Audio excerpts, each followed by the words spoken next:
I mean, this is going to make E.T. look like Raiders of the Lost Ark. You know what I'm saying?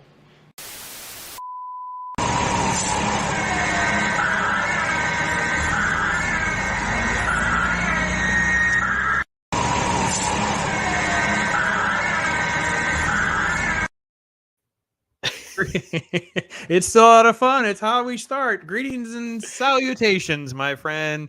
It is Pops, and welcome to Pops Country. We are going to do some more Halo talk. We have definitely doing our dose. And yeah, I'm Pops. I'm a gobshite with a mic, the Chakma with alopecia. Just a toxic fan who loves Tron and other things for probably all the wrong reasons. And Ironcaster is with me again tonight. How are you, my brother?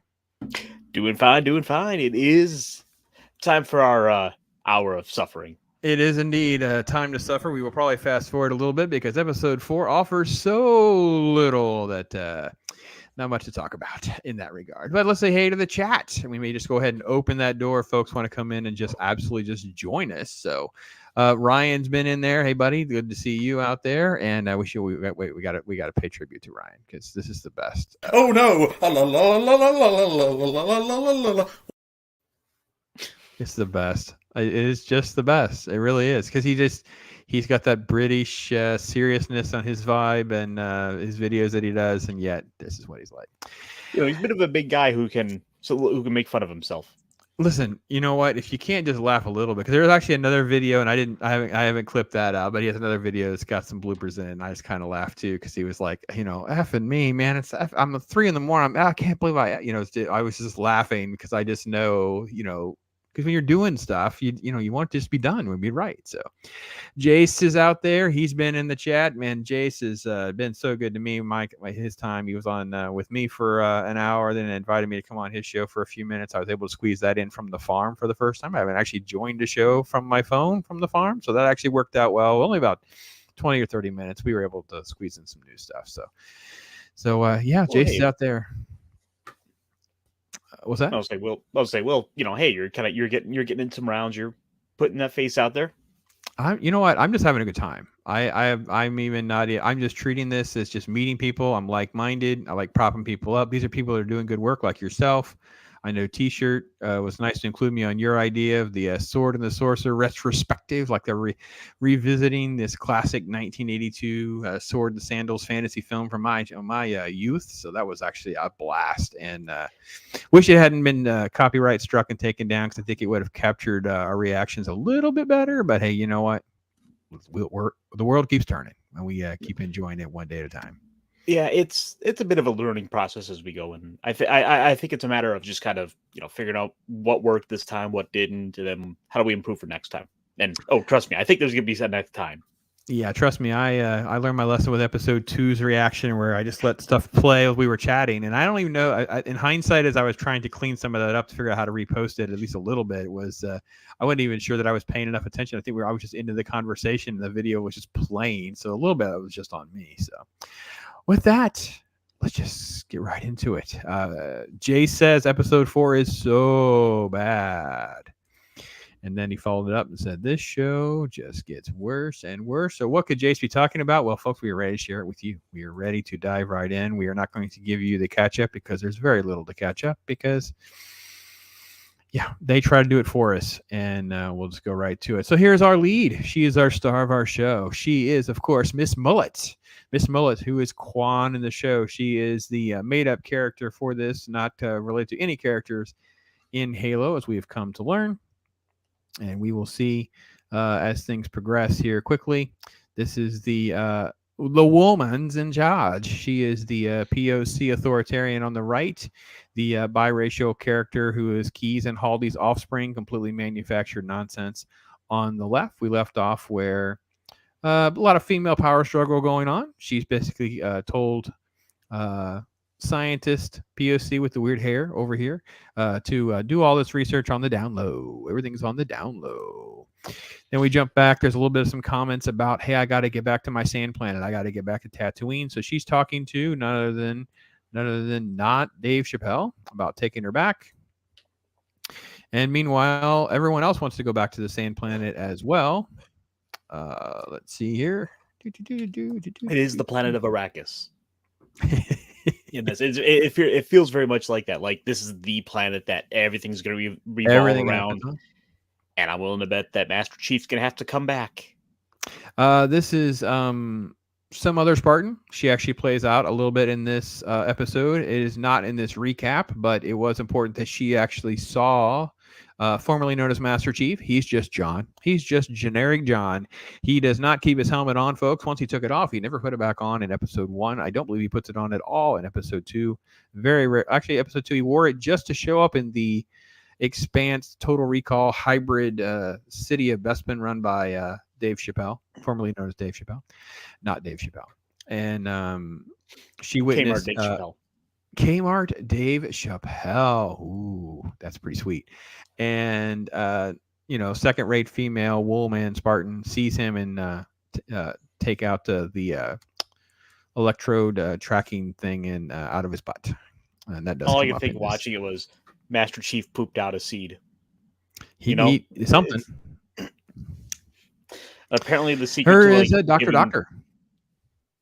Yep, this is Doctor, because after a while, if they don't even bother to introduce the character properly, you just kind of make up your own names for them and give them little stories as you go. We're making more interactive entertainment, and I think it's the way to go. Jay says, watching episode 4, I did fall asleep for the first time, so I woke up, watch some, and Old Gundam. All right. Then we're back to finish episode 4. At least you fit in something good. It's like a healthy dose, getting your vitamins, so to speak. Cool. All right. And he is the bad Master Chief. Well, we'll see. All right. So let's see where we left off. We are still in a little bit of recap. This is Doctor. She is going to be babysitter to John as he heads to a different planet, a generic planet with rings, to track down his memories and try to piece together why it is when he touches the thing he remembers his childhood, which he's not even supposed to, quote, have, according to the mythos of the show at this point. So our episode opens with the training of the Spartans when they're itty bitty little tiny chillins. So that's how this starts off. Learning some military chants. Yeah. And like hardcore military scream at them. And then they there's like this scene where he's, basically he's sulky and sad. He misses his home. He wants to go home. And basically they're like, oh no, see, you're so great. You're so amazing. I see. And I want to go home. You're so great. You, Anakin, you're the future. I see you as a leader. Like, this kid is what, 7 to 9. So, I mean, yeah, something around there. I have no idea how. It's kind of it. I mean, they're building up the whole, reinforcing that, oh, these kids were all stolen as kids. The humans bad. It's like this is stuff that does stem from the lore, from the universe, which is accurate. Yeah. So this is their little pluck and homage to something that was legit, and we cut to go ahead to further build on. You get to see him there interacting with Doctor. Yeah, and then you see we're gonna see if we can get.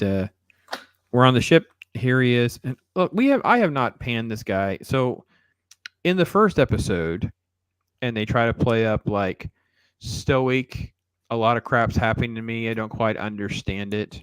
Role of, quote, Master Chief, who is just known as John because he never puts his helmet basically on much at all. But I got to be honest, at this point, I'm really sick of this guy's acting. Like, he doesn't emote like at all. And at this point, he removed the feelings butt chip. She should have some sort of emotions. Like, he's supposedly experiencing things for the first time, but you really can't tell much because his expression doesn't change.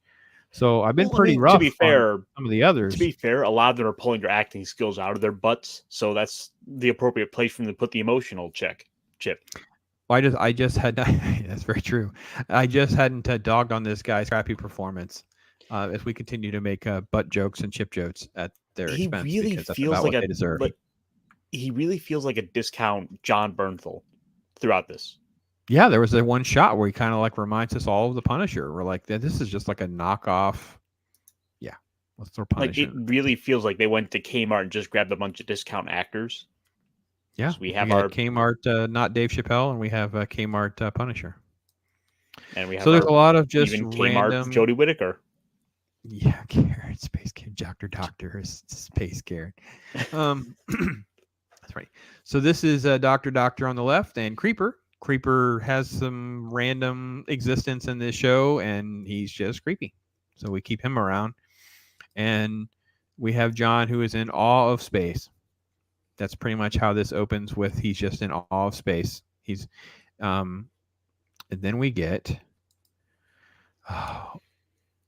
Karen Tana because she's so flippin' irritating.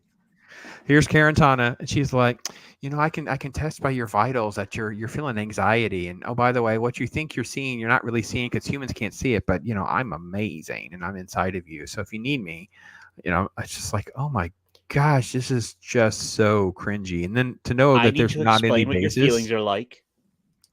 Yeah, what on earth? Let's see. He is a Bree.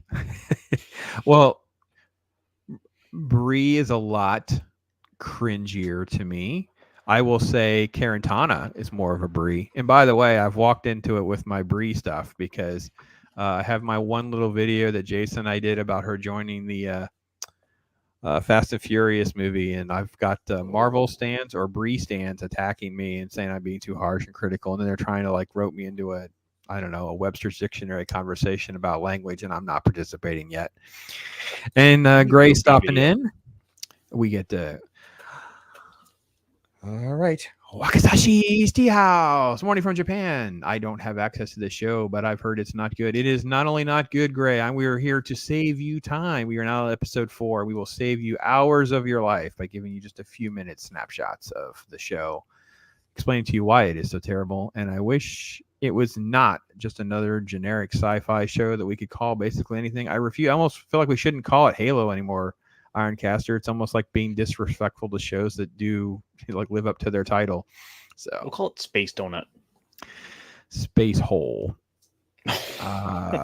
Yeah, it's pretty bad. It's pretty generic. So, all right. Yeah. So we're looking at John. I'm not calling him Master Chief. He never wears his helmet at this point. And Space Karen does talk to him a little bit about his emotions and his feelings.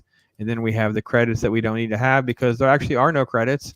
As Ironcaster has pointed out, they don't need them. And I don't know why we have them. So then we cut to Spaceship with, all right, come on, buffer. There we go. So Miss Mullet is on board with not Dave Chappelle, Kmart Chappelle. And they're going to go to the Sand Planet. So there's basically just generic conversation. And actually, she's kind of got lecture. Oh, you know what else is important? Let's see if we can play. I'm going to play a little. I'm going to risk it for a biscuit. Let's see. Fingers crossed. No, I'm not getting the sound to go through. I must not have done it right. Let me see if I can go back. I'm going to risk just one little second. I want to be able to hear. You guys can hear her talk. That's too far. Let's go back up. She's just so grating. This entire time. Don't knock pirating. Speaking with. All right, so I don't want to risk it getting more copyright strikes with these crazy people. However, remember in the last episode, she had all these scenes where she had like crazy racist Asian accent, completely gone in this scene. It's like this actress she's either this terrible, which again, she's in her 20s. I don't care if she's playing a teenager or not. In real life, she's in her 20s.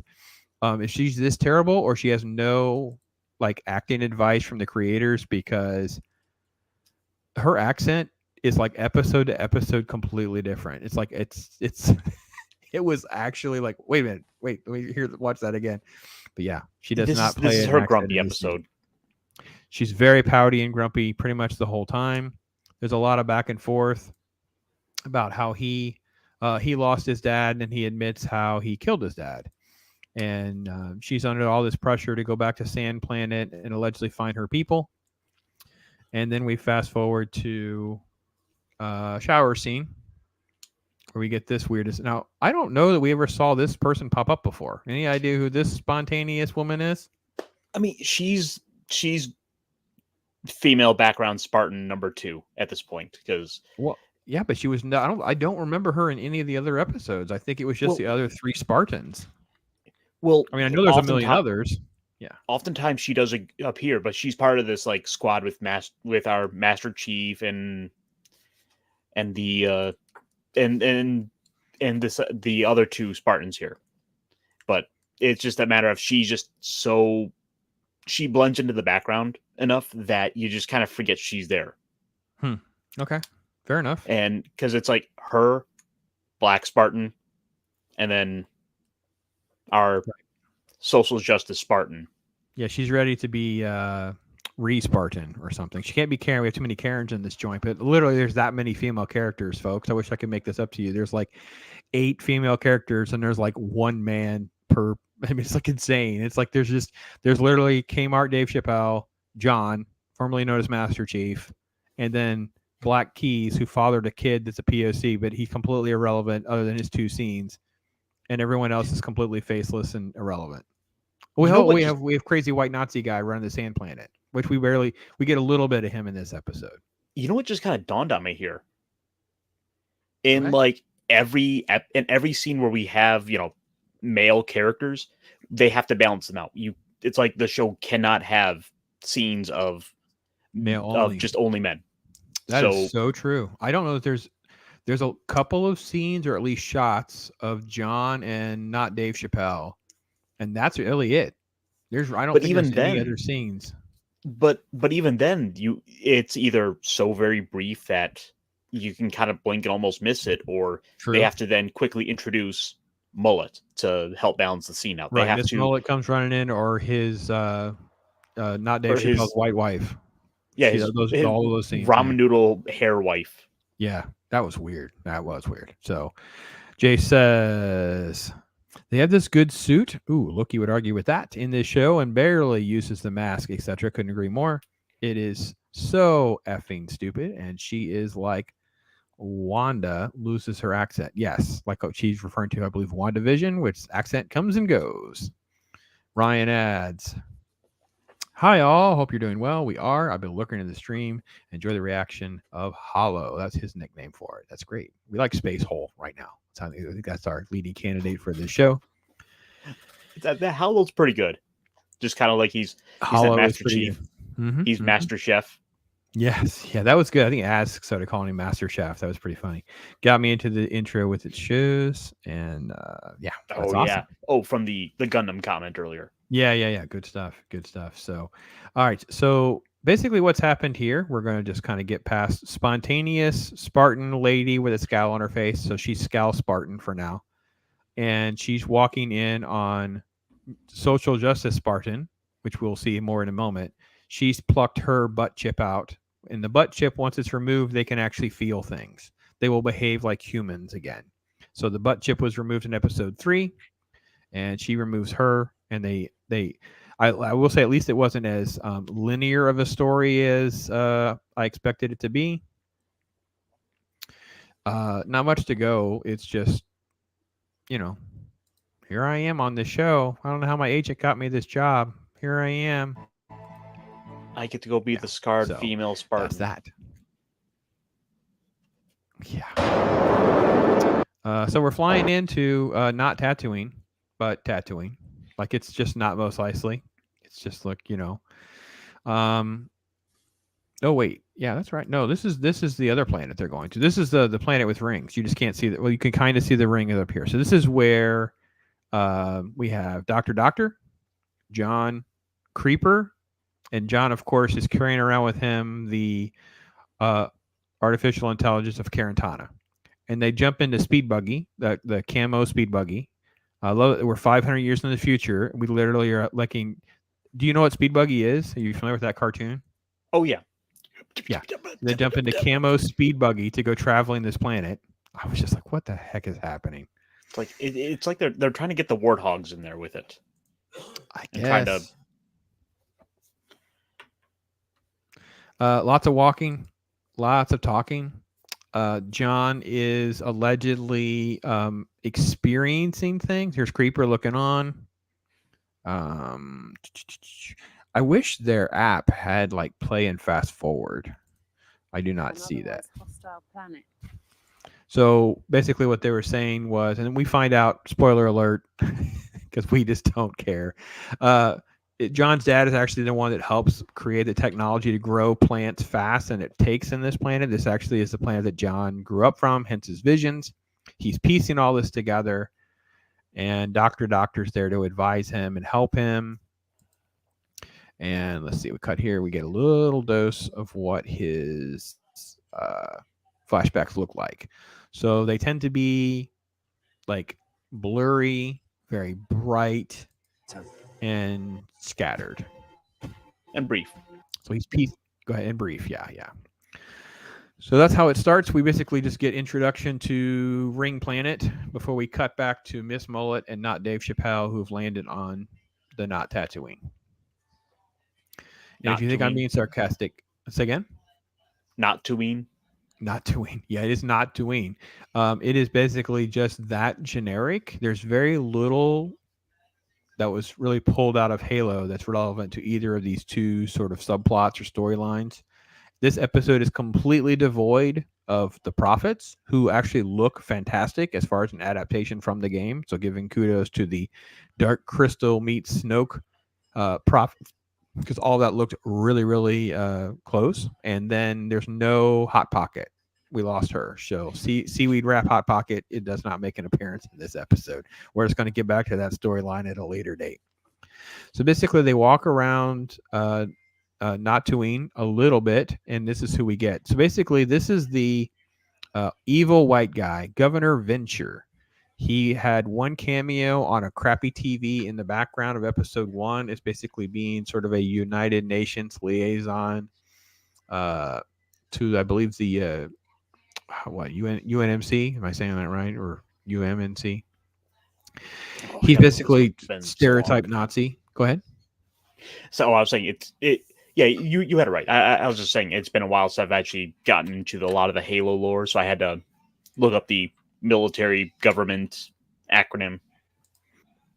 Right. So he just walks around basically being, douchey white guy. He's in charge with armed gunmen. So, by the way, it's so disappointing because he actually seemed like he was going to be the interesting character on why he would try to rule a sand planet with an iron fist. But as of today, we have no backstory. We have no idea why these people would be aligned with him or allegiant to him or they fear him.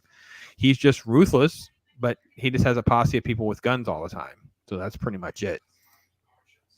So we've at least seen him like willing to like pull the trigger and like execute what are as ostensibly political prisoners. So he's willing right? to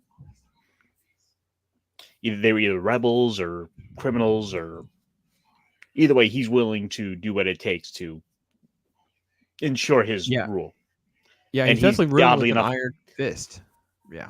And he's also like the one character in this show I actually like so far.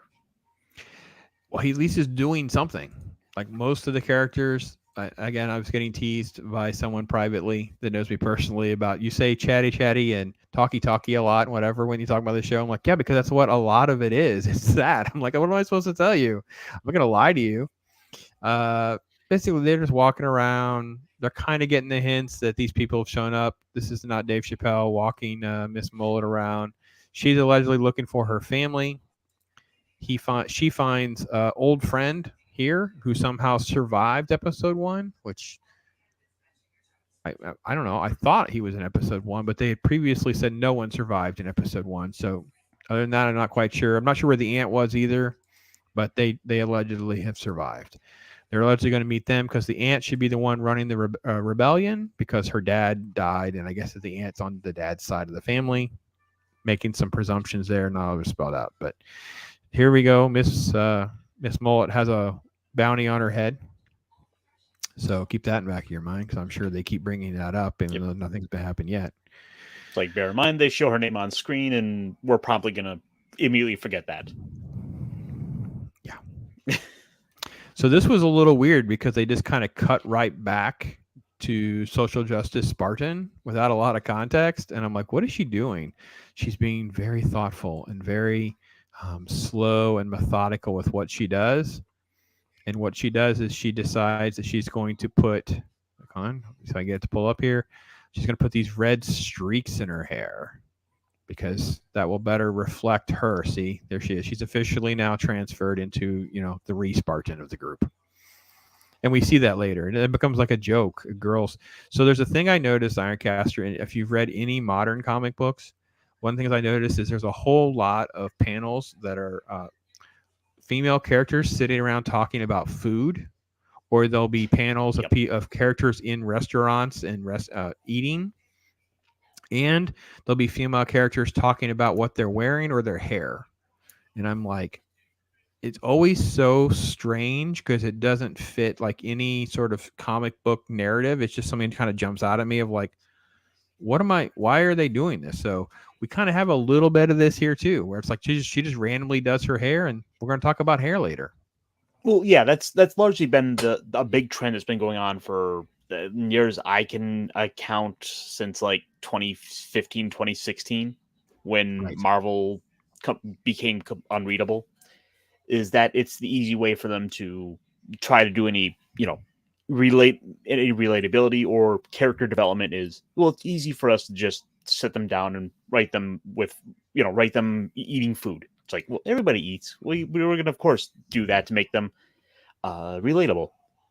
And it's just like, it is so dated. It's so predictable. It's very much a like Buffy the Vampire Slayer-esque sort of thing. He would have them talk about things that would be relevant to the plot. Many times this is just wasted space where they don't get to the plot. They just end up talking about food when they go back to the story. It's so weird. So this is Dr. Keyes will have the Spartans come in. She's basically going to ask them to remove their helmets, put monitors on so they can touch the artifact to see if any of them respond the same way John does.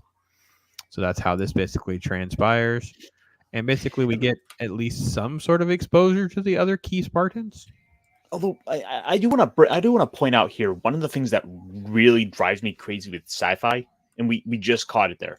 It's this constant trend of like the clear, transparent plastic for computer tablets, like that it's going to be the most inefficient, worst design to possibly have. And sci-fi has been doing it for decades. Yeah. It just keeps getting worse too with this show because we're supposed to be 500 years in the future, and everything seems very generic and very dated to our current technology.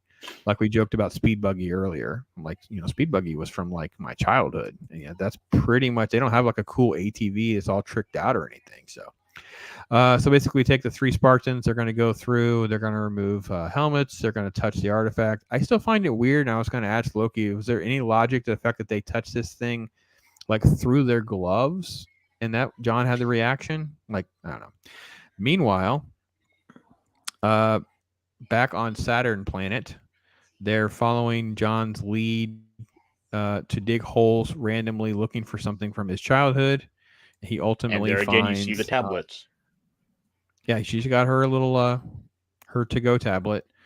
They open a box from his childhood, and it's a box of drawings. So, again, I know Loki said that none of this is in the game or whatever. I just know from the story, they're trying to say John is somehow linked to the little artifact that they already have, the big artifact they're looking for, and this new ring. So let's see here. So Jay says, oh, the storytelling is so horrifying, how generic and bad it is. Amen, brother. The UNSC. Go ahead. I mean, it's largely just all this is filling time. Mm-hmm. To we need to get this MacGuffin so we can then go get the next MacGuffin. Mm-hmm. Mm-hmm. It's just wasting time, and we never know. It's one thing if the characters don't know things, but they never let us know anything, and because we don't know what any of the rules are, we don't know what anything is, we don't know why anything exists, we have no idea what purposes are, we have no connection to anything. I could care absolutely less about little artifact, big artifact, or the ring, because it's not well defined. I just know the prophets who are basically in charge of the elite are technically the bad guys trying to kill humans. I know the government and Doctor is trying to analyze, manipulate things, and get the next MacGuffin. So I'm presuming these people are good and these people are not good, but I don't know anything. I don't have any reason to believe or connect to anything. And John, even in his journey, he doesn't give me any emotions to go on. I got nothing. I got so little to go on. And that's kind of an issue with this, where our main character, Master Chief here, has been by accounts of the show, he's been stripped of the emotions, and he has to essentially relearn to have emotions. Right. Which as a result gives you a very blank character who's not good at expressing emotion. Right. Yeah. He just kind of stares.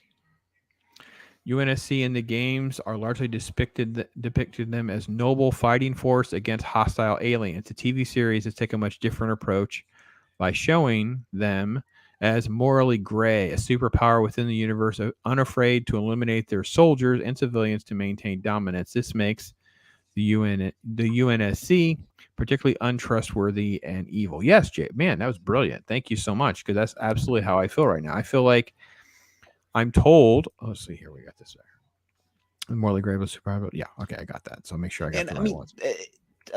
That's another big, major television trend, is where everything are just shades of gray. This is nothing to stand out. If they wanted to actually do something to impress me, they should lean into that, to depict the UNSC as being noble, as being like the clear good guys. Like, this is humanity. We should be on their side by default. All right. And all they're doing is showing us that all these, they do a lot of questionable, evil, shady things, like replacing, kids and stealing children. And why should I root for these guys? I don't give me something. Well, and in reality is also the backstory that John doesn't know, is how much backstabbing is going on between, the POC authoritarian lady ordering Dr. Keyes to do all this research, but keep it from Halsey, Doctor. So you have all this infighting in the alleged good guy camp. So all the women are fighting and they're all backstabbing one another. They, Doctor is not supposed to have created Carantana, but she did. So there's all this, and like none of this is creating the good guy versus bad guy. Look, we don't have to have it spelled out clearly. I'm okay with ambiguity, but I have nothing that I can get a hold of as far as the rules. So I have this weird set of comments from someone named Terry Mary, who's talking about Christian Bale saying that the world and movies would be better if white dudes weren't in charge. Well, I'll tell you what, Terry Mary, this show's for you, because there are no white men in charge.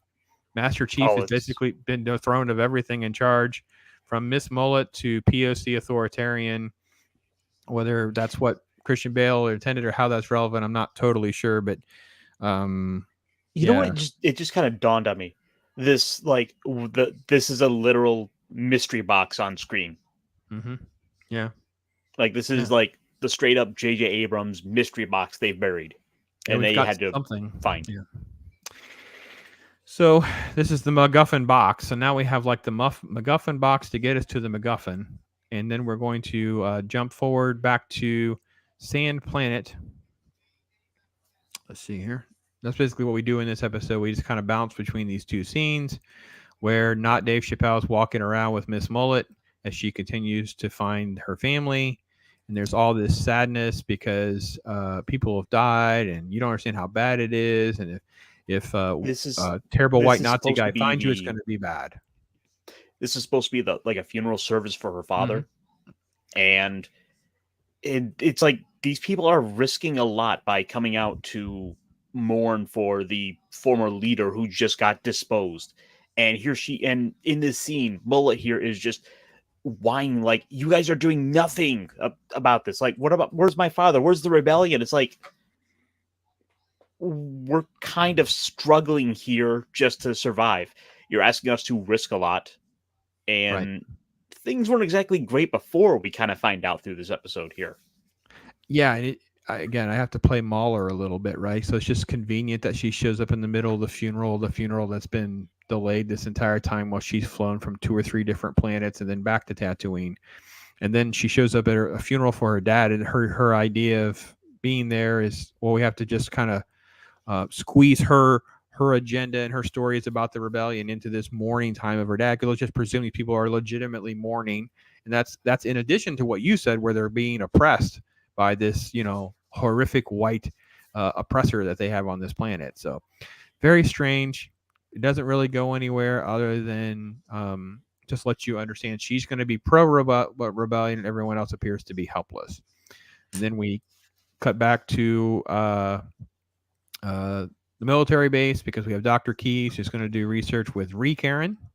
But first we have to, so we got to see if we can get a good piece of any of it.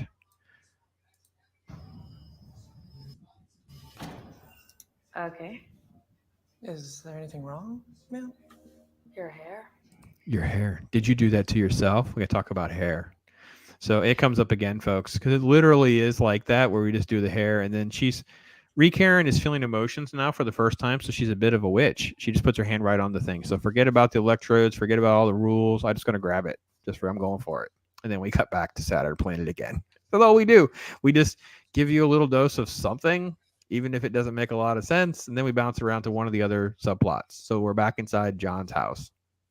We just got to have some quirky little dialogue here, because our studies have shown that audiences need this every so many seconds. I mean, we've been understanding the metrics of what Marvel's doing. Oh man, I tell you what, I got to be honest. Of the 3 storylines right now where we are, at least the Dr. Keyes and Spartan research at least had stuff that was remotely interesting to me. This John and MacGuffin search, as you accurately said, we have the MacGuffin search, but now we have the paper MacGuffins to lead to the MacGuffin to lead to another MacGuffin.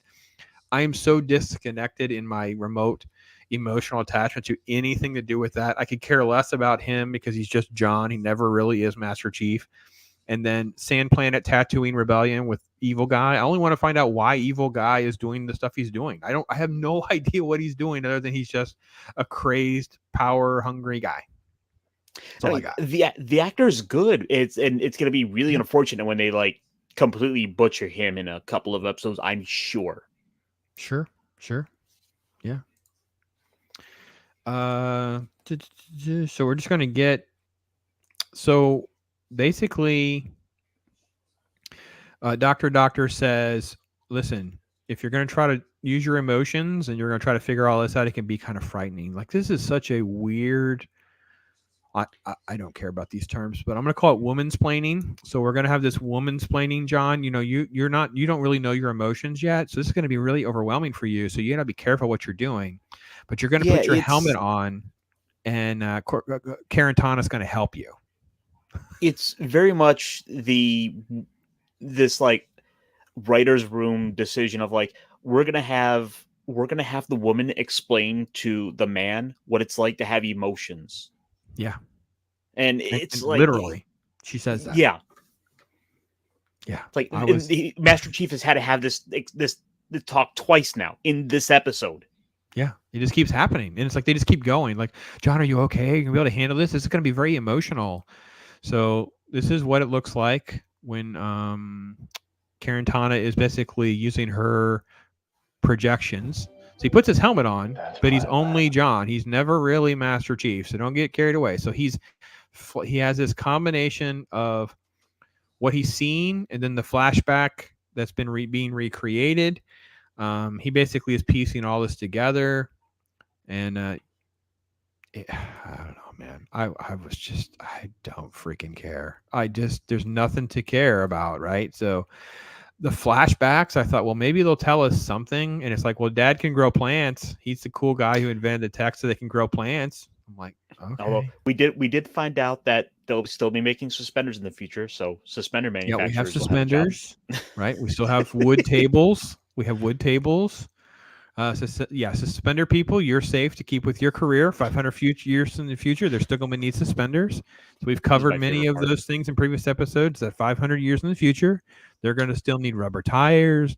They're going to need clear umbrellas. They're going to need dog parks. they're going to need small instrument manufacturers because we have very small and skinny instruments there. We're very, very serious about that. So, Yep. and that's what we get. We basically just get a series of these little flashbacks and stuff that kind of relates. This is Little John while he's trying to go on his adventure with his dog. There is a movie. I forget the name of the movie with like the white wolf looking dog, and I can't remember what it was, but that's what I kept thinking of. And basically, young John basically goes to where the giant artifact stuff is. So that's what this is. It's just John remembering. This is what they do. It's very strange with how they created their set because it's like he goes into a hole to go into a hole and down some stairs where there's more holes, but the sun is still shining as though we're on the surface, but we keep going down and down and down. It's very I don't know. I know that's how my brain works, Ironcaster. I probably am like overanalyzing what is just actually crappy really good. production design. It's it shows a kind of bit of a disconnect between the two, between like what is essentially the two set makers, because this feels like we're now in a totally different country altogether filming this. Yeah, like this should be on some like set for The Mummy.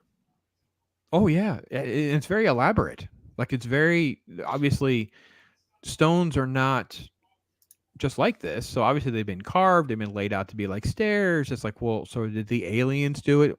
We're not going to find out yet, folks. Just spoiler alert. So, and Jay says he's kind of saying what we said earlier. Says the heavily promoted Halo and Master Chief, and all we got was the vulnerable and emotional guy named John. Boy, amen, brother. It is just John. The show's just it is hollow. It is hollow. And in this case, the intent was obviously to exploit the beloved gaming franchise to push an agenda and to make a profit. Yeah. Could slap a hollow sticker on it. That's what we're going to call this, but it's just pick a generic sci-fi show because it's just there's nothing to it. That sounds like a sci-fi word. Hollow. Yeah. Let's see. So we're going to go through John remembering. He's flashing back to when he was a kid, walking around with his dog, going along the same route. Again, he has his helmet on, but he is not Master Chief. There's no real transformation of being an authoritarian figure or a different sort of tone or tenor. He sounds like the nervous, emotional man inside the helmet. They don't play it up as though he's significantly different. And it does not last long. He just takes the helmet off. So just so you know. He's quickly just not even got the helmet on anymore. Now, what had happened was his childhood memories showed this vision of him and Dr. Doctor. So Dr. Doctor was never supposed to be around him as a little boy. Evidently, she got him much, much later, or so John thought. So now at least the audience knows something that John doesn't know. And she basically just bold-faced lies to him. So at least we try as some sort of audience information characters don't have, create some intrigue. It's kind of a little too late, but at least that's what they're going for. I mean, yeah, I feel like I give them some credit there for at least daring to try to build up this idea that you really want to distrust her, Dr. Doctor here, and that they're actually trying to build up something that she knows something about Master Chef's actual past. She knows the truth. Yeah, there's something going on. We don't know what it is, which is fine. And then we come back to the Dr. Key's lab. And she's basically saying, well, John's got something special going on because none of the rest of these amount to anything. Now, I will say this. It took 3 episodes after we brought it up, but at least they're experimenting on the creature that they got. They got the elite. They've taken off all the armor and stuff, and at least they're doing experiments. We had brought up the fact that it seems like these science people and all this technology, they seem very uninterested in trying to explore any of it. But hey, listen, 3 episodes later, we got something. I was like, all right, we got something. But then this brings up a bunch more like issues and questions. Like this, this comes off as like the first time they're doing some of this research. Yeah. And in the scene, episode, you get a bunch of you get the introduction of a bunch of the words. Right. So episode 1 was when they said they're out there, they're trying to kill us, we don't know why, and we don't know how to kill them. So that definitely cements even more so what you're saying. And then I think what you're trying to get at is they just kind of, so the Spartans are like almost in awe of looking at all of this. Like it's the first time they've seen them without the armor on. And then, you know, because they're familiar with the weapons, they're familiar with some of the things the elites have said in battle. And that basically creates this new storyline where the Spartans are basically giving Dr. Keys. Oh crap! I don't know what happened here. Why is it black? Okay. Like you said, I guess the language that they use, trying to create almost like a dictionary or a translation. So, which again really feels like this is something that's what should have been a no-brainer. Like, why have no one ever tried to jot down, these alien words and trying to make sense of things? I mean, we've seen little hints of that in the previous episodes, but you would think that they would have actually like looked at the Spartans and remembered that, they're in battle. Maybe they heard any of these things. I mean, they even point out how one of the Spartans knows like all these different languages. So, and it seems like that's a really good asset to use in a lab environment like this. Like, surely this is someone who has a mind who would be able to help decipher and try to come to some understanding of these things. I was trying to praise some of their stuff, but when they came to these shots of her where you could see more of the lab, this was like really cheap sci-fi channel stuff, guys, because they just like, this is empty warehouse with this prop with a light, cheesy prop here on the right. They just took some microscopes and some stuff apart. So these are just pieces of general lab equipment that we have in our labs. And it's the leftover set from NCIS. Yeah, they just took stuff apart. So like all these things are in any lab, and then they have this prop thing they've made of the elite on the table. But all of this is just generic warehouse stuff. It was really, really a letdown, like for a show that's being propped up as this sort of tent pole for Paramount. Man, no wonder Loki and Jace and other fans of this game is so freaking furious, because this is just, it is terrible. So, but I mean, on the plus side, they can go and at least put a sheet over the elite in the background there and use it for just an extra stunt body for morgue scenes. yeah. Jace is making Boba comments about you forgot your mask. Yeah, Boba Fett walking around with a show of never wearing his helmet again. We got to go back to Tatooine and Kmart. Dave Chappelle. Heck, did they do that? Holy crap! What's that? The Master Chief has his helmet on less than Boba Fett. Yeah, I actually was going to. I didn't want to waste my time though. So he takes it off as episode 1, doesn't put it back on again. And episode 2, he wears it when they go to the city where not Dave Chappelle is. I don't know that he put it on at all in episode 3. So that means this episode he's actually worn his helmet more than any other episode, including the fight scene.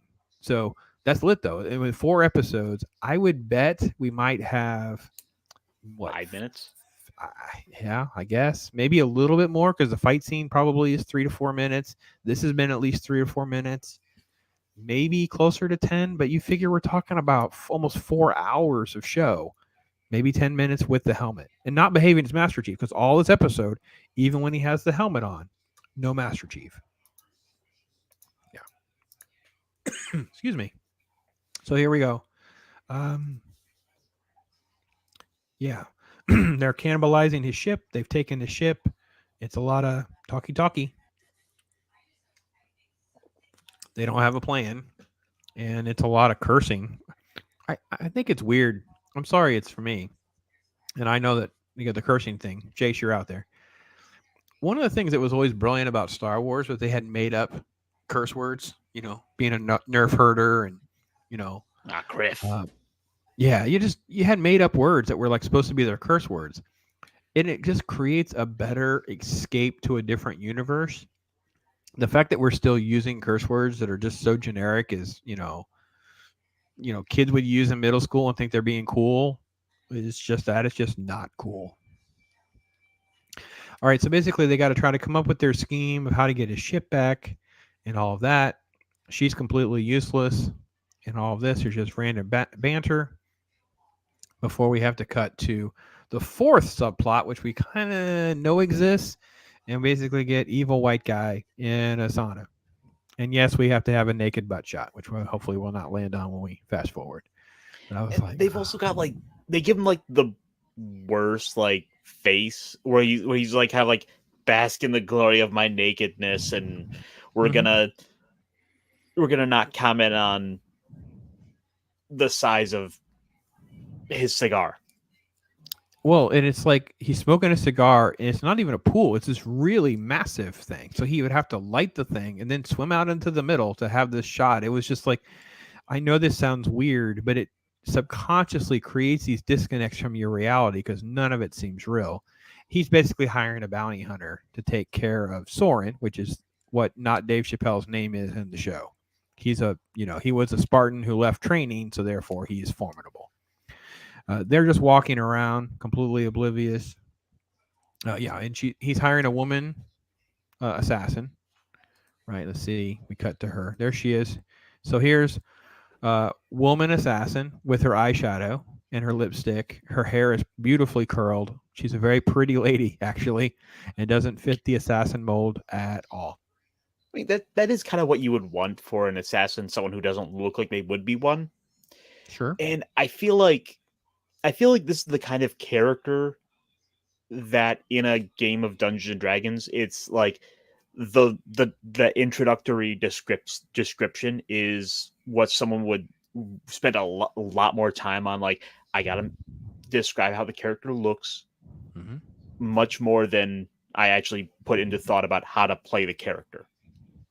Yeah, that's true, because you would definitely describe her personality of she'd be wearing her custom made vest over this type of cloth, and it would reflect her OCD and her attention to detail and the amount of money she spends on things and how she'll present herself so she can blend in and those kinds of things. So almost clicked on gratuitous butt shot. Okay, let me make sure I get way past all that. And he basically is saying, listen, you got to go deal with this Spartan guy. Yep, and part of them kind of trying to build him up as being this big threat. It's like, oh, he doesn't even like put his own robe on. Someone else puts his robe on. Yeah, she pulls it up because it's obviously this, look at me kind of thing. They did Farkled us so hard with this. Farkled. It's great. You're messing with me, Jace. Okay, so ever since Avengers used this term about having a ledger, this comes up constantly, by the way, and we're all kind of over it now. Just so you know, with all you people writing scripts, please stop doing that. Okay, it's been done enough. We're good.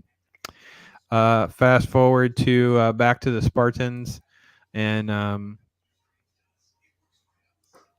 this is okay. So this is new Spartan with her red hair streaks, which are terrible. They make jokes about her hair, and this Dr. Keys, and they'd never been in the lab before, and they basically are going to throw Halsey under the bus, Doctor. So everyone gets to pile on Doctor. She's a crappy mom, and she treated them like crap, basically. Did it help you at all with anything on that, Ironcaster? Did they give you any backstory or anything that was remotely interesting? It was okay. It was just like you kind of already knew that. Yeah, it's a bit of, I'd say it feels like needed character development for the Spartans here, because you're actually this is about the only way they have to be able to kind of build up and give the Spartans character beyond we're badass warriors. Yeah, so basically they tell the story. Go ahead. This felt like, I think, the most interesting scene of the entire episode. It was just them talking about a lesson they had on a pet, consequences. Right? Yeah, so it was a lesson on consequences, and they had a pet, and then they were put on these mission teams, and if they failed a mission, they had to execute their pet. So they're going around talking about this. They set it up pretty well. They were able to have pets. Pets had names, and they were trying to explain. Basically, I passed 9 missions, and then this guy at the end, he says, "Well, I never failed." So, oh, you got to keep your pet pig. He's like, "No, Doctor made me kill it because you can't have any allegiance to anything other than taking care of other Spartans." This is almost like an episode 2 thing that really would have set up the entire Spartan universe better. Like, especially for me as a normie. And you said this is probably one of the best written scenes. I couldn't agree more. Definitely the best episode, best sequence of the episode, but definitely one of the better scenes of the entire show, because at least I learned some information about how bad their training was and stuff like that. Also, I think I gotta kind of disagree with Loki a little bit. I like the look of his armor here. I like the way it's built up. It definitely gives him a more imposing figure. And while I may not be the biggest Halo, buff, it's like it doesn't look quite right to me, but I like the way the armor is built up.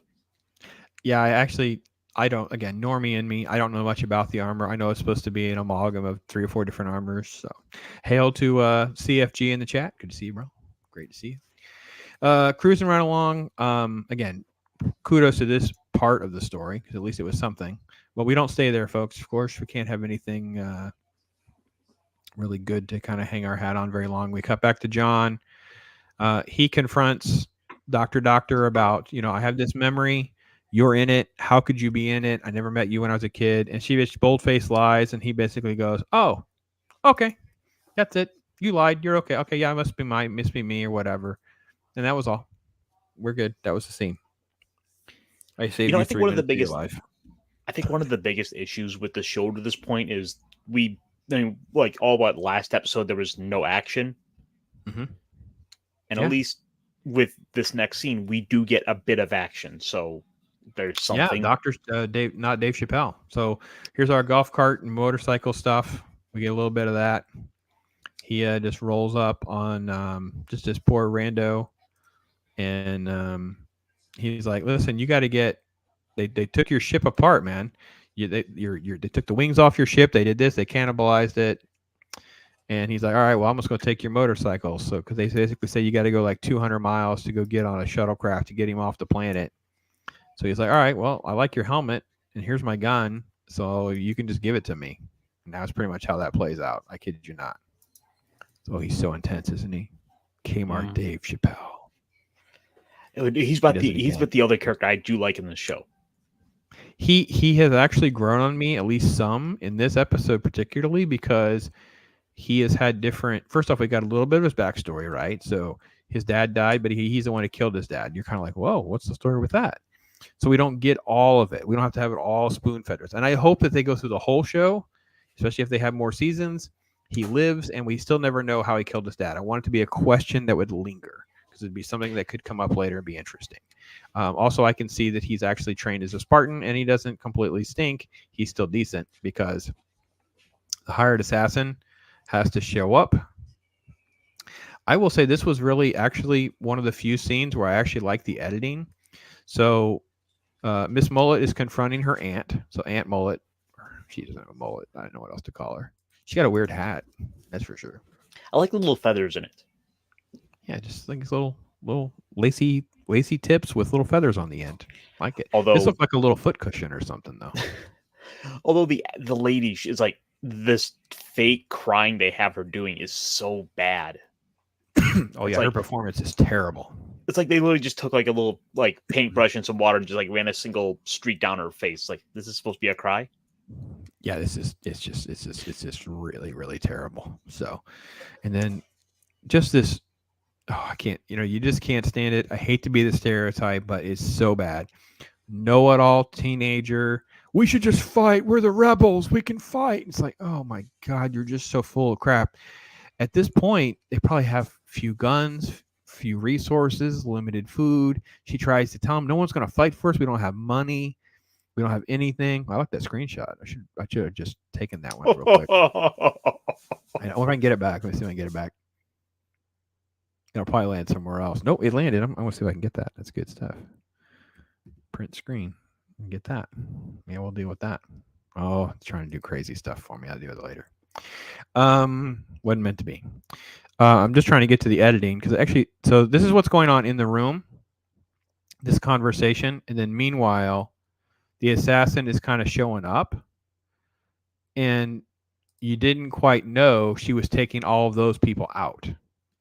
So I will say, all of her lipstick and eyeshadow is gone, and she pulled her hair back.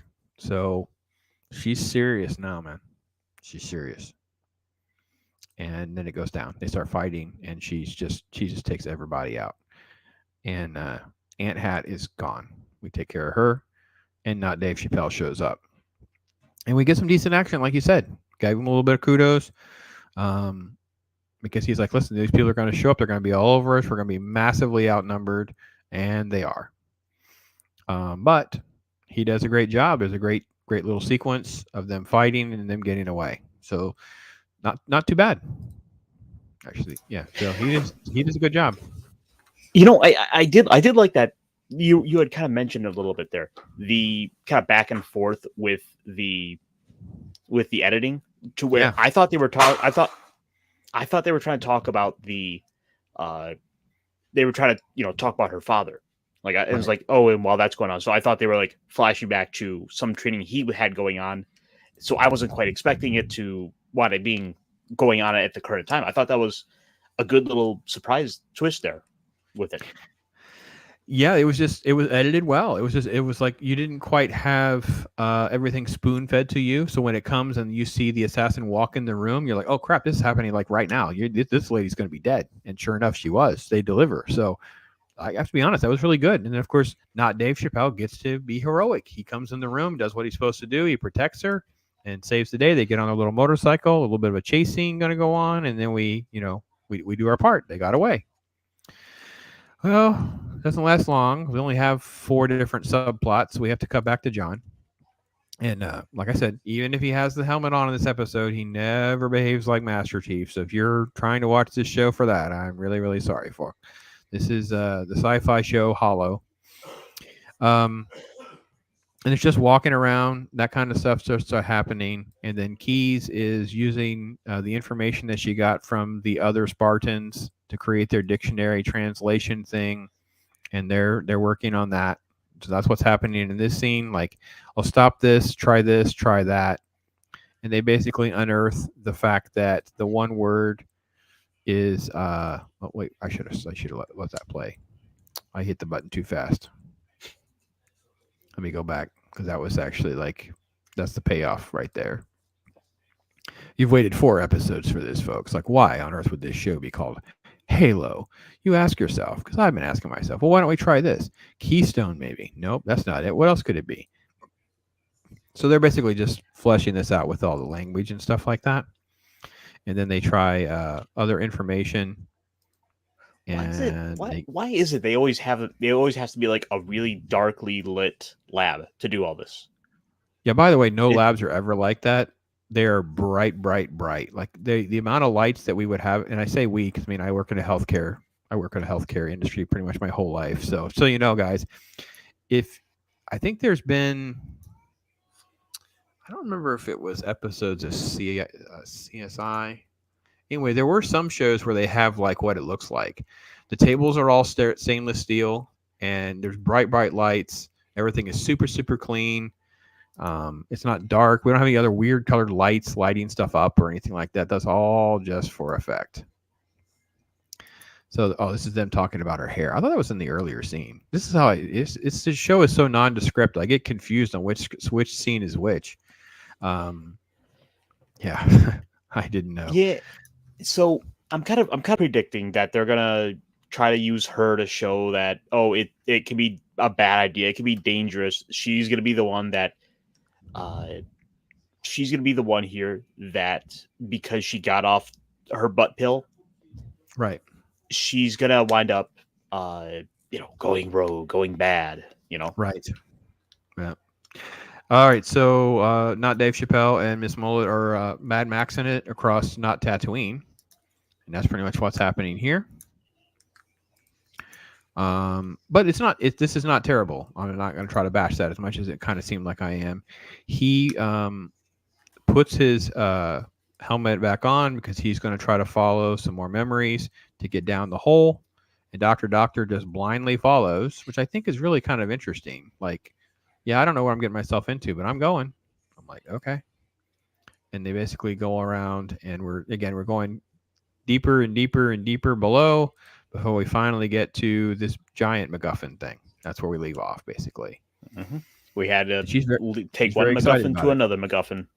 Yeah, we had notes about a MacGuffin to lead us to more MacGuffins. And that's pretty much how this show's gone. And then we cut back to the science lab. Again, they're talking back and forth between the two because we're setting up. Took us our 4th episode, but we get to, let's see if it'll play the right shot. He goes in to touch it, doesn't he? Oh crap, went too far. And yeah, that was the other thing. The little epilogue sort of wrap up narration, Right, is them kind of talk about how Doctor here doesn't really like anything that goes off of her plans. She's gonna throw everything she can at it to make it happen. right, yeah. And then they use the translation of the alien language to basically end up at the word Halo. Basically, it was like sacred ring or something like that. So Jay says, Forward Unto Dawn and Halo Nightfall are much better live action movies of Halo than this show. Yeah, that's what Loki was saying too. Yeah, there's definitely better stuff out there, folks. And I was just so shocked as this show has come out how much of an extended universe all of this has, because I was unaware of all that. Chase as well says, I've waited years for this to happen and we get a TC show, and now it has. I wish it never did. Yeah, wish it never happened. I agree, man. It's frustrating when your franchise. You wish for. Yeah, it is. It is unequivocally a disappointment for everyone. A normie like me, and the Halo fans like Jace and Loki and others. So, I mean, to be fair, I mean, we did find there was a couple of things to praise in the episode. It's not a complete wash of a show. It's not Batwoman bad. It's just generic to okay, ultimately, I'd say. Right, and I think what Jace is saying is the biggest fault, right? Is it has a Halo name on it. They just didn't need to have a Halo name on it. Paramount could have been rolling out, Space Hole 2022 and have some sort of weird set 500 years in the future. They were going to be criticized because it looks too much like Halo, but reality is they easily could have adapted this into something else and been a lot more allegiant to the games. And reality was, what really ticks me off is, like, I think it was episode 1, where there are little things like the termination code doesn't match the game. The armor doesn't match the game. It's like there was no reason to make those changes. You're just basically being an a-hole. You're just being a jerk and saying, no, I want to do it my way. They want to really, sit up and kind of brag about, oh, we have the license and we're gonna take liberties to do what we want with it because we think that makes sense for narrative reasons.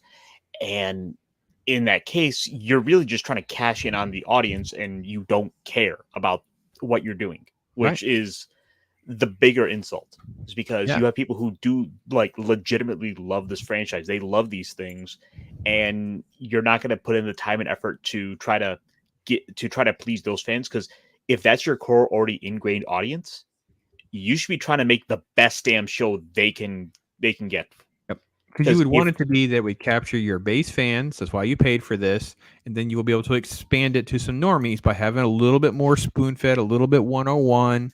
You could take your time and you would rope some of us in. So, which isn't to say you can't do any changes to things, because I mean, you are trying to make a show.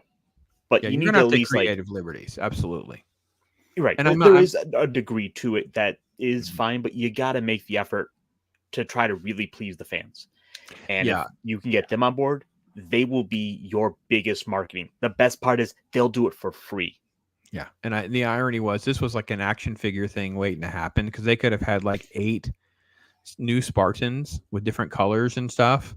Yeah. And then just had them all be different POCs and women. And no one's going to care because there are different action figure options there, because they don't. A lot of them don't take their helmets off. So you have a couple that are based directly out of the game, and then you have a few generic ones. You can add those in, and then you didn't have to manufacture a marriage to make one of them a POC. You didn't have to. You could have just allowed some of it, even if you're going to add authoritarian POC, because you're going to have this new created backstory of political drama within the organization. I'm fine with some of that. That could have worked. And you're right. We found a couple good spots. It's just that it's like over 4 episodes. We have like 1 episode's worth of decent stuff that's still generic, but at least it's something.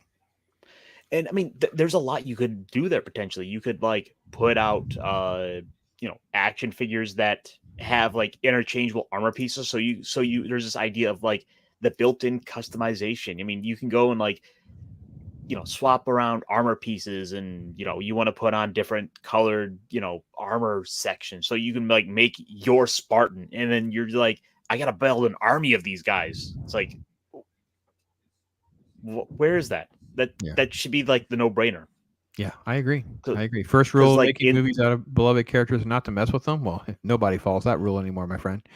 And you can add them, but the story never mess with the core of them, and you're going to see it hit the fan. Absolutely. So, listen, Ironcash, let's open it up. Maybe Jace will pop in here. He can tell us some more. He can rant and rave as long as he does his PG-13. He knows my rules. He'll behave. He'll be good. He'll be good. It is, I guess, the hardest thing is it's just so generic and vanilla, but all's welcome. We can just have rants and raves and comments, questions if you want. We'll try to stick to Halo, at least for the most part. But you want to talk about something else? I'm not totally opposed to it. I can handle it. All right, Jace is coming. Jace is coming. I know Jace would be coming. There he is. How you doing, my friend? Hello, man. How are you guys doing? I tell you what, we're taking the slings and arrows so other folks don't have to with Halo. I know Loki does Picard. Sometimes we just have to we do it. We fall on the sword for this. So this show is definitely generic, but you were telling me how much you love it and just can't believe how bad the show is. It's Farkled bad, man. Farkled. It's the Farkin bastages. Yeah, no, that's actually a Star Wars word, actually. Oh, it's so good, man. I tell you, I will say this episode, I think we were saying on Ironcast, I never saying, at least this, again, we're trying to be objective. I know it's not Halo, but a couple of the sequences were decent. Again, I wish it was just called something else, set differently, whatever. I don't know. What are some of your thoughts on episode 4, other than just not a whole lot happens, obviously? I think we're talking about that. You had the one action sequence with not Dave Chappelle, but for the most part, not a whole lot happens. No. I have a lot of the same thoughts as you guys. And like I said, the first viewing, I fell asleep. Oh, jeez. That was episode 2 for me. Episode 2 was just like, what is? I just don't care about anything in episode 2. It was like, oh my gosh, how am I going to get through 9 episodes of this crappy show? Yes, no, that's how I feel too, because it's so generic and it's so disconnected of what the world of Halo is, and it is so sad to see. Because like I said, I've been waiting years to get like a TV show or an animation TV show of Halo. Mm-hmm. And finally, when we get it, it's just like, okay, but what is this show? This reminds me of 99% of every cheap TV show of sci-fi I've seen. Just to add a sparkle of a little bit agenda on it. Yeah, it feels like a CW show. Yes. I think my first thumbnail reflected that I thought it was basically just a rip-off of Mandalorian, because it was like, he's Mando walking around with Baby Yoda. It just happens to be called Miss Mullet. It was there was nothing else unique about it. One of my first viewings on Halo, one of the first things I said on the stream we had on our channel, is that in the fact that it wants to be more or less like a show like The Mandalorian. That's the first thing I said. Because it does feel like I hate Mandalorian. I'm not a big fan of the show, but this feels like a more worse version of The Mandalorian. Like, I'd rather watch Mandalorian than this, and I hate both, but I'd rather watch Mandalorian than this, because it has more interesting story, at least, than this show. It's almost closer to a hybrid between Mandalorian and Boba Fett. Boba Fett's just so terrible and all over the map, and the main character is completely irrelevant to the show and things like that. And I feel like I said, I'm not calling him Master Chief. He never behaves like Master Chief. I'm not going to call him that until he actually does something as Master Chief, because basically he's just John. In this episode, he wore a helmet, but he really was never the character. He was basically just emotional John, waiting for mommy to give him some instructions and talk to him about his feelings. And if things got out of hand, or the one scene, it's okay, we're going to have Karen Tana pop up in his little imaginary screen so she can help him know, this is what you're feeling, John. It's way above your human emotions, but now you don't have your butt chipped, so let me explain it to you. It's like, oh, God. But the one thing that I do like is, like, I do like the suit, because it's really accurate to the real suit. It's really accurate, so that I do like.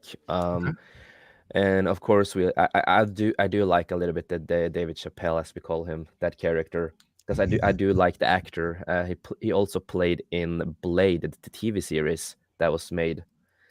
because Okay. they used to have, yeah. Didn't know that. I knew we knew Mr. Sheriff in the Ghostbusters Afterlife film. That's how I knew him. So, all right. So Oh, let's yeah, yeah. let's do a mid-season evaluation on things. Okay. So the character John / Master Chief, I'm saying it's Yep. maybe a 2. Like when he was actually Master Chief in episode 1, throwing down and fighting, I was like, all right, that's fine. It's good. I'm not sure that's accurate to the game, but I thought all of that was actually good. It was okay.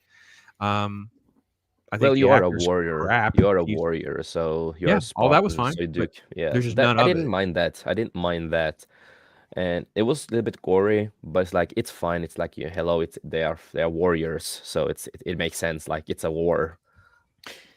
I didn't have the luxury of watching episode 1 because at this point I'm just gonna try kind of jumping into the show and watching going forward because I kind of feel like that's something that comes from in an earlier day where it's like, oh, you missed an episode and there's no reruns, so you just got to kind of jump into it and kind of keep going. The treadmill's going. It's a good run. Yeah. Just come on. Well, the But in this episode not. 2 had a recap of episode 1 that was so thorough you didn't miss anything. So, Right, but- and you saved me that extra hour of time, which Hey, I'm that's grateful fine. for. doing my part. What do you think of some of the other characters? Like, I think Well- that the problem with the Quan character is her accent's all over the map. She just Yeah. is like a little witchy broad. She's badly written. I don't care about her motivation. She's just an angry teenager who wants to rebel for no reason at all. In real life, she'd just get murdered. Like she's a complete waste of time. And why not Dave Chappelle didn't just hand her over for some cash and a barter? Yeah, Like it was alluded to in this episode and never happened. I was like, well, put a gun to her head, or put a gun to somebody's head, or do something. It was. Yes, no, you know. I agree with that. But the only thing I'm gonna give one good kudos to the show, and that's one thing I'm gonna give them. Cortana, the girl who plays Cortana is the girl who plays Cortana in the games. It's the same girl, Okay. the same voice actor and everything. So that's Alright. the only kudos I'm gonna give them, that they actually have her in the show and Yeah, her voice and Loki stuff. wasn't going for it. I pulled up some images from the different versions of the games and was like, it looks kind of close to me. Like I didn't think that she was as badly rendered as No, I don't like much how she looks, because she Okay. looks like she's like straight from the game, like a game or something. They could have Right. done a little bit more different with that, but I just give them kudos because it's the same actress who plays the voice and stuff. So that's the only thing I will give them. But I'm still disappointed that the showrunners did not read any books or anything, or didn't even research the games, yeah, they don't because care. because just they don't need to care. go. They don't, and they need to get down to the core of what Halo is to understand what it is, because it's kind of Star Wars in a way in the gaming world, right? It's like a unique universe that is different than so many other things we have out there. But yeah, it is what it is. And I was going to say, and that's probably what got me hooked into continuing the reaction videos and trying to get Ironcaster to be a normie with me on this adventure, because it's like, well, it's reflective of this franchise problem. Ironcaster, we were given a little bit of praise for not Dave Chappelle. I think I'm with you. I think he's growing on me a little bit. We have some mysterious backstory stuff, some decent stuff he can fight or whatever. I got to give him a pretty decent grade. I think he's definitely not the problem. And I want to see a little bit more of some of that depth. I just don't know. We haven't had much of it. We got a little bit in this episode. Well, I mean, the actor is, I think, clearly making the most of what they're giving, what he Right. has been given, and he's like owning the character. And this is a character who I do like in the show. This is someone I do want to see more of. And I think it's little things like the fact that he has the one damaged hand, so he checks off. While he does kind of check off this box of being a disabled character. Okay, I didn't think of that. It You does know what? go to give him some like genuine character to him, Yeah, and also when you do think about it, Halo is a big universe, so they could have taken a different time period without Master Chef in it, and they could, they could still use that character, David Chappelle. Like you could still use his character in a different show, like in the Halo universe, and make him the main character and do a lot of stuff. You can do a lot of things, to be honest with it. You Because it's just a big universe. but I think that if you were to do a Halo show without Master Chief, it would be like trying to do another Halloween movie without Michael Myers. Yeah, I but agree. do one of the Halo movies, the chef is It's like a not even prequel in movie, it. right? It's a prequel movie of the kids or something, right? I think Loki was talking about. No, that's one of them, but you have Oh, another one. okay. And then you have a person of color who is the main character, Yeah, but see, and Paramount they Paramount bought this for Master Chief, and that's what makes it so freaking frustrating. yeah, They just don't seem Exactly. to but care. but And I'm with that's you, not Ironcaster said earlier, Jace. I don't know what you think about this. Do they roll? They're gonna roll out some action figures or something? Like it seems like that era of them actually making cash. They just seem like they don't have a plan. Like these companies and doing these adaptations. I'm like, no. it I seems feel like like they're clueless of what they want to do, but yeah, I mean, I do see some Halo figures like at the store, like they got McFarlane toys to make them, if I remember okay. right. And like the yeah, he stuff does makes look most fun, stuff. does look good for what they've done, but it feels like they should have like tried to lean into rolling out a toy line with a new movie coming out, and they should have like kind of really leaned into that. Like these are gonna be the characters. Like, yeah, where's the toys for the other 3 Spartans? Like, it seems like You know, those should be printing money. I mean, people would want to build armies of soldiers. People love buying yeah. stormtroopers. Yeah, no, that's true. And but like I was gonna say, it's like Paramount. If they just watched the other movies, they could have taken some steps, taken and learned something from that. Mhm. And they're not, they're not the greatest movies I've seen, but I like them because they are interesting and they connect more to the core of what Halo is. They should have just watched that, get some fucking tips. Oh, sorry, I said F word. Uh-oh. Uh, Put it in the swear jar.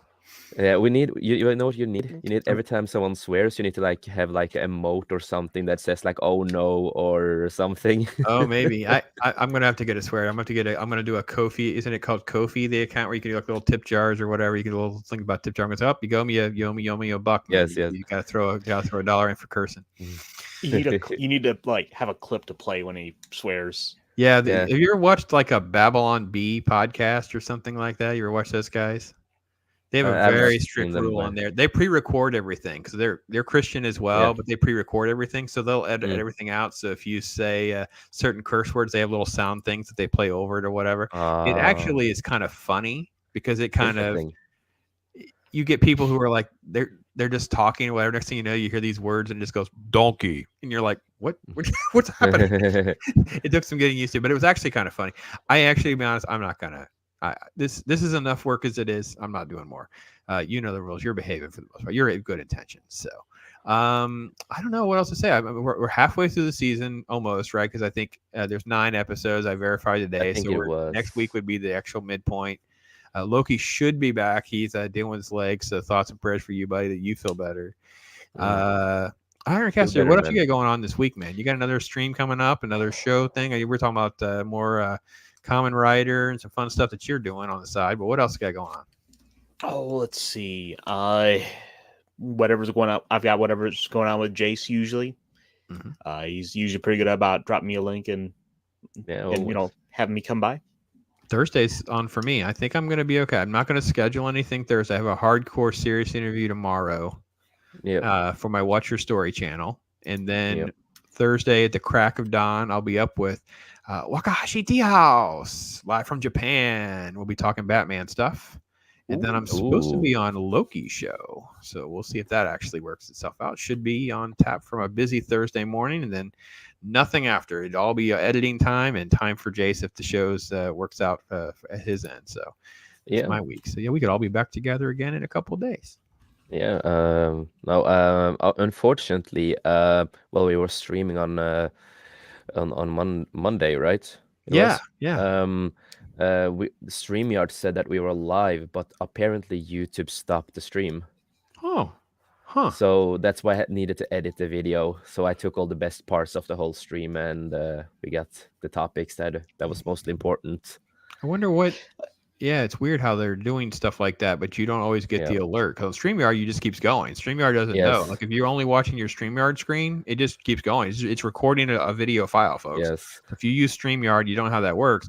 Like right now, if I'm only paying attention to this, I have no idea what's happening on the YouTube thing. I have a second screen open. I assume it tells me on this screen. I don't know. I've never had it happen on that screen. Do you know, guys?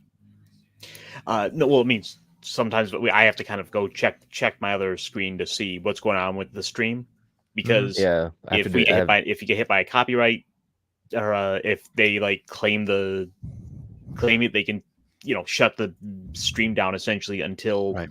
we stop showing the footage. Right. Yeah, which can because be I have kind it of open on my unfortunate. phone. I play it on my phone sometimes, and that's how I caught the one with T-shirt. I wasn't doing that, and then he was talking about having a copyright issue, so I started playing it on my phone, and it would just go black and say copyright, blah blah blah.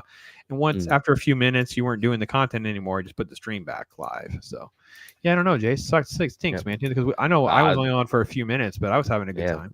But I got all the most important things you said. I got basically everything that you said and what we talked about when it comes to Batman and other stuff. So I'm pretty happy about it. It became a good video, and in the video, if you guys watch it, it's like we have a new intro, and we have like and also in the stream, suddenly it fades and glitches, and then you will have like Pops also join the stream, and you have your face and your name under there, and then next scene you are in. My key, jumping in like a man. Yeah, so that was really great. It was fun. It was fun being from the farm, being able to, because I hadn't done it. And I think what happens is I was using my earpiece on Wi-Fi, and that creates a little bit of a delay. So I stopped doing all of that and just let it play directly on the phone on my cell service, and it was connecting okay. As long as I'm not moving around, as long as I get logged in and I'm on it and I don't move around, it should be fine. Yeah, but no, man, I just want to say you still do a lot of good stuff here, and like I say, I do think it's intriguing and funny that you're PG-13. I think that is so amazing, because it's a I have to like try to think to not to swear, so it's like a challenge, and I love challenges, so I think it's so fun. Yeah, listen, like I said, you know what? Maybe people want to hear it in their car. Maybe they want their kids. I guess it is a TV-14 show, so maybe people want to watch this, whatever. So it's just. I understand, and I'm not going to make a huge deal about, I'm not going to go back and try to find that one moment where you said whatever. I just don't, I'm not going to do that. I have a hard enough time editing clips out as it is. You wind up spending way too much time and really focusing on bringing much more attention to it. So you just have to kind of sometimes roll with it, and then just kind of like a, little nudge of like, hey, let's try to watch that a little bit. Yeah, because until I have an actual studio back together again, it can devote more than just these 3 or 4 days of doing all of this. That's the way it's going to have to be. Because right now, and like, I was able to get from my daughter. Notice the crazy monkey-looking staff in the background. Yeah. Oh, I've been watching. Look at that thing the whole time. I love it. Isn't it distracting? Amazing. So it is. Great. It's from a theme park. So here in Tampa, there's a theme park called Busch Gardens. It's basically become a roller coaster park. It used to be like a zoo / whatever. It was owned by the Busch family, the beer company, and then they got sold. They had a lot of financial problems. It is no longer in a decent part of town. It's kind of in a pretty shady part of town. Like if you're going to go to it, you kind of have to stay down the street closer to the university and not right where the park is. So when my kids were growing up, we had passes. So we would take the kids. It was almost like babysitting. Yeah, it was a little bit of money, but once you paid your pass, you could just take, and I have 5 kids. So turn them loose, man. Let them do their things, right? Well, one of the things you let them do wear is themselves out. In Florida heat, absolutely. Well, they had a show called Katanga. So it was basically like an African musical about animals, and it was air conditioned. So of course it was every single trip. That's where we would end up is in there, so we could get a little bit of air conditioning. And the dancers, there was 4 main characters, and each of them had a different animal. So there was, the lion person and the elephant person or whatever. Well, there was a monkey person. All right. So they all had pictures with the actors or the performers and all this stuff when they were children. Fast forward to adulthood, and one of my daughters got a job at Busch Gardens working in the prop department for Halloween and Christmas. And come to find out, they were cleaning out warehouses for space.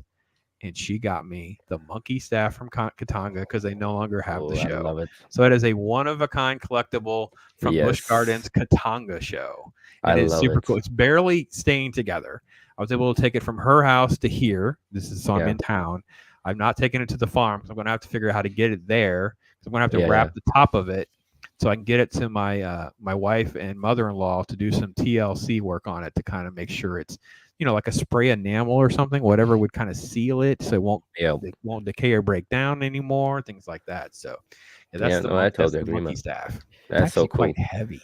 And I Very also want happy. to, and I also want to say, like, I do understand you, like, when it comes to editing, because I didn't Sure. sleep after the stream. I did not sleep. I was editing 3 videos, Mm, 3 videos, and then I brutal. drew a picture for Tabletop. So I also made an intro for Tabletop Junkie, Wow, you're and busy, then he man. used, That's a Okay. lot of work. yeah. That's So, but cool. that's what I do, I love to work. So if anyone out there, even you pops, want an intro and outro, I'm always in for like making something unique and special. I have such ADD.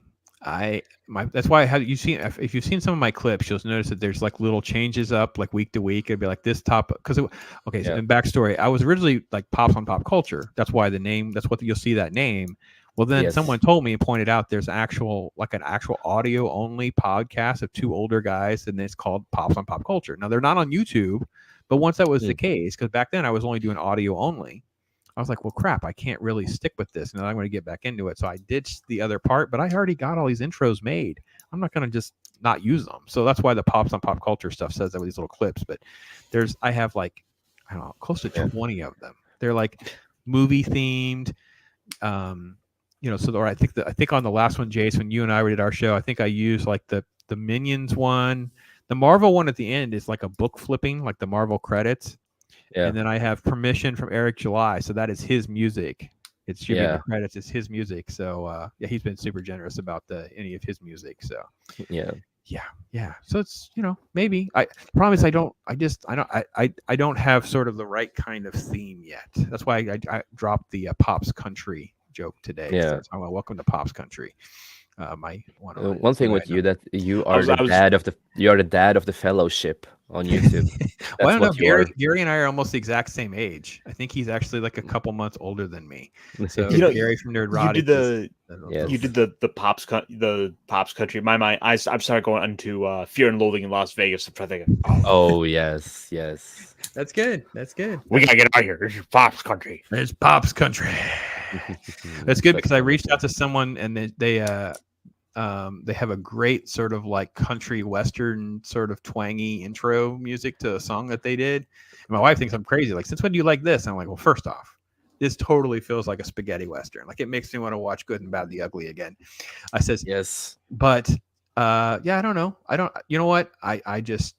I'm going along and I'm having a ball. Man, I have to be honest, man. Everyone has been so generous with their time. Jace, you're here with me again. Ironcaster showing up. Loki reaching out, like apologetically. Like, I'm like, dude, your leg is jacked up, man. I totally understand. And I'm the one, and here I am, again, I work in the medical field. So I'm giving him medical advice. Like, okay, make sure you rest. Make sure you do this. Follow these rules. Yeah. It's a muscle. It's not something to be trifled with. Don't try to cheat through therapy and be done early. You'll have probably when you're my age, you feel all that crap you did wrong, man. I'm telling you. Did you catch his morning show today? Which one was today? Today was Taco Tuesday. Oh yeah, Mexican Taco Tuesday. Yeah, I got it. I'm caught yeah, up. And Mexican Iron Man the whole time is like just the giving him shit about like a mobility scooter. Yes, I was chiming in. It needs to be the Loki mobile. Yeah, totally trick out one of those larks. And they're not that expensive. He really should consider it if he's actually that hobbled. It's like probably $40-$50. And they have like I've thought about something like that if I were to do like the con for any length of time, because it is exhausting to go to those places at my age where the one in Orlando, the MegaCon, it's just that place is so flipping massive and it's all concrete floors and they're sprawled out. And I'm like, it's exhausting. I'm getting too old for that nonsense. So yeah, I can't see myself doing like a full 3 to 4 days. I can't imagine that. Yeah. So anything. All right. So Jace, what's going on with you, man? You're good on Thursday show? You got that coming up? What else is going on? What else going on? No, it's not that much going on. Just been editing behind the scenes and just planning out shows. And see if I get to join T-shirt on Saturday, because I'm normally I'm there. Mm-hmm. And I'm still pissed at myself that I didn't make it to Andre's birthday, because I got the link and everything, because I normally I am on Midnight's Edge sometimes. So I got the link in the last bit, and I was outside getting my drinks and food that I ordered, and then I came up again, and I'm just like, oh my God, really? A bad timing. Well, I tell you what, I think everyone is gaining subscribers and views and I'm watching numbers. I'm seeing it, and I stick to my theory, man. I think the water just keeps rising. I know we have Gary and Az and Mahler and Critical Drinker and all of them is this sort of elite class.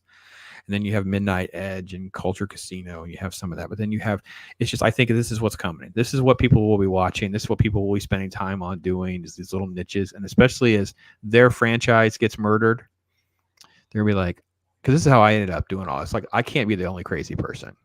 Like I said, I told you, I came out of Last Jedi, and I was sort of like dumbstruck. Like, what did I see? I'm confused. Like, I'm like, the hatred hadn't set in yet. It was almost like I was just processing so much problems.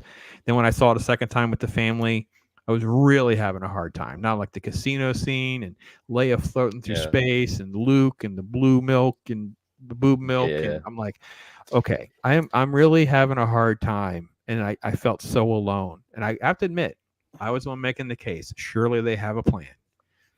No, they freaking didn't. And I feel almost embarrassed. So anyway. You know, I remember I went to a local kind of meetup at a movie theater where there's I guess a local group, they call themselves like the Jedi Council of America. Right. Okay. Yeah. And they got invited out to do a bunch of dressed up stuff. You know, hell, come hang out at the movie theater, and right, sure. You can, basically help us advertise and kind of get people to want to come out to the movie theater. And then they basically gave us free reign to kind of run around with the lightsabers and, have some fun, kind of take pictures of people. And I can remember, like, mind you, I had seen the movie the day before, and I'm there at the end of the night. It's the last screening. The theater owner is really, really nice, really generous. And, he's like offering me, well, we're basically kind of wrapping up. Do you want to like watch the last screening of the night for free? And I look at him, I'm like, no, I think I'm just gonna go home. Like, I didn't want to watch the movie again, and it was That's like a huge tell, right? Yeah, it wasn't even that like kind of things had set in. I was still just kind of like, I guess it was kind of a bad movie. I guess it's just like I hadn't quite gotten to the point where I had really worked out everything that was wrong with the movie. Sure. For myself. Sure. Yeah. No. And also, before we wrap up and stuff, I also have a new show that I've started with that you see on the screen right now. And that is that I'm gonna start releasing stuff that I edit. Okay. Just for fun. I just released a video because I have different versions of the sequels of the Disney Star Wars. I have my own versions because I took the whole franchise and made them differently. I took a reimagination of the whole franchise, tried to make them better. So I just released a video with that, with the first episode with Jace Edits. Jace Edits. That's awesome. Yeah. So it's a totally different scene. I also got a friend of mine to CGI Luke Skywalker to a Force ghost. So he was on the planet and he sacrifices himself in my version. And then he becomes a Force ghost after the fight. Yeah, that's awesome. My version. I tell you what, in hindsight too, it's just so frustrating that it was supposed to be some sort of ghost, because I was taken back to the Star Wars Dark Empire comic books where, Luke Skywalker comes out, raises his hand, and a Star Destroyer is brought to the ground. I remember reading that comic book in real time and going, oh man, he is so freaking cool. And then I thought they were setting this scene up where she's just gonna walk out there for some reason. Next thing you know, you're just gonna see all these AT-ATs falling and stuff like that, and then these rebels can just get away. Like, it's not gonna be he's gonna defeat everyone. It's gonna be like they can get away. So I just thought, in hindsight, it's even a bigger letdown than what it was at the time. So I mean, the worst part about everything that went on with that like era was all the gaslighting from the media. Was how we just couldn't simply say it. We couldn't just simply say the movie was bad. No, you had activists in the media who were intentionally going out of the way to try to gaslight people, just to try to like dox people and do all these terrible, heinous acts, like to the point where they were like trying to like track people down and get all their information, put this out there. Like, no, if you don't like this movie, you're an istaphobe, you know. Yeah, I know Yep. when I was interviewing Grim Jim, he was talking about what he went through and his story, and I haven't edited out of all that yet. I got that to work on. He was going back to 2010, and I'm like, whoa, we're way before I thought. I kind of had this stuff, that 15, 16, 17 era for me where I'm seeing, Ghostbusters 2016, The Oh Last my Jedi, God. and all. So you're seeing all of that. But his Gamergate stuff and the 2010 stuff is long before all of that. Gamergate's more like 2015, whatever. It's really fascinating. And I think what's weird is, or at least the new question I have in my head, I'm not sure how to navigate through now. It's like, what got into people's head? When did the virus worm itself into people's brains thinking it was okay to just cruelly attack, for lack of a better term, murder their a way to make an income, or, just put their family at risk by putting their address and just Yeah. unpersoning someone. And I know that, some of these folks have talked about that, like what you were saying in Ironcaster. And I don't know what flipped. I don't know what mental thing went off. I just can't. That's my new question, because now it's in 2010. It's even before I thought it was. So, whew, Yeah. Twitter. I guess. Twitter Well, is I one mean, of them. really, with the issue of the social media, Mm-hmm. we're able to effectively we're not really wired to be able to communicate in this way naturally, That's true. where we can have these big long conversations with people on the opposite side of the world instantaneously, Mm. and always being able to access this stuff. So people just kind of might forget that these are people on the other side of the screen that you're talking with. And it can be so easy just to get into this mindset of, it doesn't matter what I do to them. That's true. And it's also easy to just have a group of people. You could just feel like your crowd is way bigger than it is. Because I know I only have a few hundred followers or whatever. I've never plugged back into Twitter until recently. So for me, I feel busy enough with that, because I'm not, I'll just kind of scroll, hit some stuff, and then I'm done, right? Set it aside. Yeah. But I can say, if I'm that busy with just a few hundred people, I can't imagine these people that have thousands upon tens of thousands, let alone a million or what. I can't imagine what their freaking feeds and stuff look like. They'd have to have staff, or they pay people to do it for them, because it's just an insane amount of communication. And like I said, if you're going to create your own echo chambers and your own bubbles and whatever, yeah, I guess you're right. It would be really easy to do that. It would be. Yeah. No, Yeah, that's- that's the other additional part of it. It's that in making those echo chambers, you have people who've gone and effectively just sought out that affirmation, that confirmation of what we're doing is right. You have effectively people pushing that purity spiral. You have to be so pure. You have to be so. Sorry,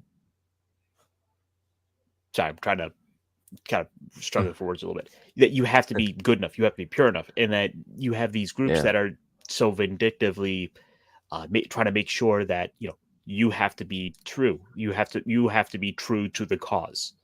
And if you're not good enough, we're gonna throw you out. We're gonna treat you worse than the people we were calling enemies, because now you're a traitor. Yeah, Jace, you and I were talking about this. You were talking about the comic book store, and they didn't not only know who some of these creators were, because you were talking about Chuck Dixon, but you were also saying that once you mentioned Ethan Van Sciver, it was suddenly like ists and phobes and hate and this and that. And I'm like, okay, hold on a minute. Yeah. And this is in Norway. Like, it was just, it is a crazy time. Crazy. And I've heard that I've heard a lot of stuff like that to me too. Like, a lot of people have called me so many names in the whole book, and I'm just like, tell me something I probably don't know about myself. Yeah. Trust me, I know myself. I'm a way bigger critic than any of you guys can be. I've dated myself. I know who I am, and I'm a freaking mess. I learn something new every day. Absolutely. That's absolutely. Yeah. Well, gentlemen, I'll wrap us there. You guys have been so gracious with your time and our opinions and fun and whatever, and we will be back. I just want to say again, Pops, thanks for having me on. And I just want to say to the people who's watching and will watch this later on, I just want them to remember life's too short, make the most of it, and remember us in the panel here. We thank everybody out there from the bottom of our hearts, and we love all of you who supports us and watches us being crazy, talk about stuff and everything. Thank you for spending your time with us. it's crazy the world we live in. We could just sit around like we're like next to each other and shoot the talk about, some stupid show on an Yes. app that we wouldn't really ever watch. Like it's such a Yes. strange world, and I'm enjoying the ride. And Yes. I think I told you, man. Hey, listen, let's make tomorrow the best day of the week, right? So let's go out there and do that. How about you, Ironcaster? You can sign off with anything else? Oh, just look, there is some bad shows out there. There's a lot of bad shows come out now. Find some good ones to help balance out your diet. Don't just Yes. watch crap. Don't forget me here. Don't just consume crap. Mm-hmm. Go and You watch need Gundam. some more balanced diet. Yeah, Yes, watch some Gundam. Mhm. Watch some Kamen Rider. Watch all kinds of stuff out there you might have never watched. I mean, there are Ultraman some, cartoons on Netflix, folks. I'm only an episode in, and I'm enjoying it. And Ironcaster's giving it a thumbs up, and I'm like, listen, I'm on to something else that could be good. So listen, there's some good stuff out there. You just gotta, There's a lot of good stuff out there. I got my little Ultraman right here. Ultraman. Aye. So Yeah. cool. It's the best. So, all right, gentlemen, thanks again for that.